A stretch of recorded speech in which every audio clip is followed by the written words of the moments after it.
What is up, gamers? TCan here with another video. Well, last month has been absolutely crazy, so to get you caught up, I participated in a Dwarven raid to shut down BFD, gambled away all my gold and ended up taking a payday loan to cover the phase, did a couple of guild BFDs in which the guild loot goblin tried to scam me out of some tier gear, had a staff drop that my friend Corndoggy won but was immediately required to hand it over to the loot goblin because he complained he never gets anything.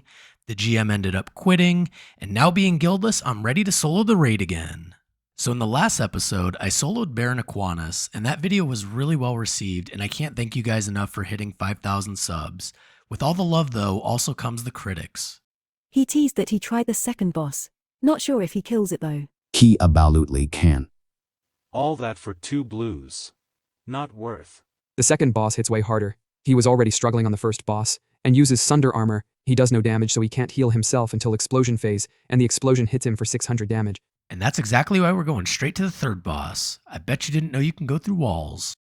Now, for those of you who don't know the third boss, it's a snake lady that's nestled away in a cove, and you get to her by killing trash, and more trash, ooh, large brown sack, until you come across 2 Blackfathom elites that are guarding her entrance. To kill these, you're not going to be able to face tank them, so you need to kite them back to where the first boss was at, and then kite them around by jumping on and off this rock, which basically prevents them from hitting you.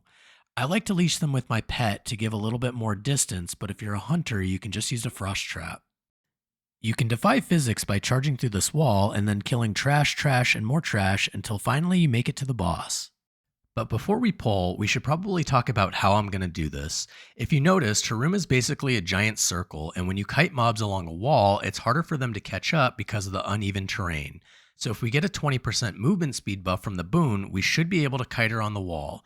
And I do really wish it was that simple, but there are a couple of nuanced mechanics. Since this boss is basically a worthless hunter that didn't get the memo about wind serpents, you need to kite her in the dead zone. If you get too far ahead, she'll slow you with a frost arrow. Let her get too close and she'll zap you to Kingdom Come.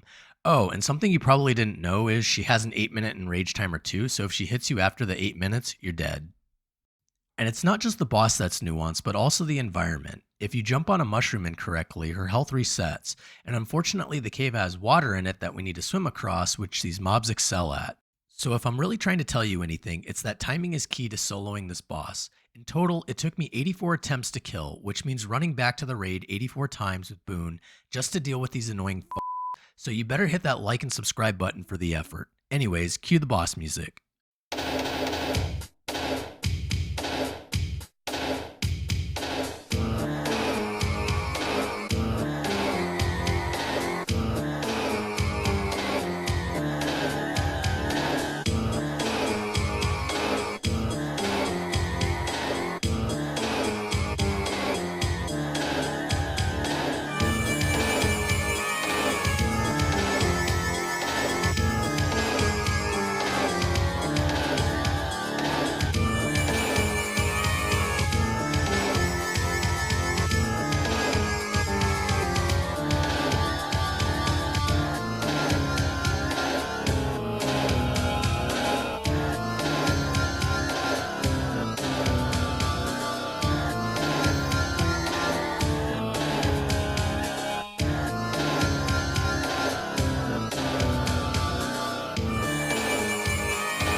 going to do it for me. I hope you guys enjoyed watching. Make sure to hit that like and subscribe button, and I will catch y'all in the next one.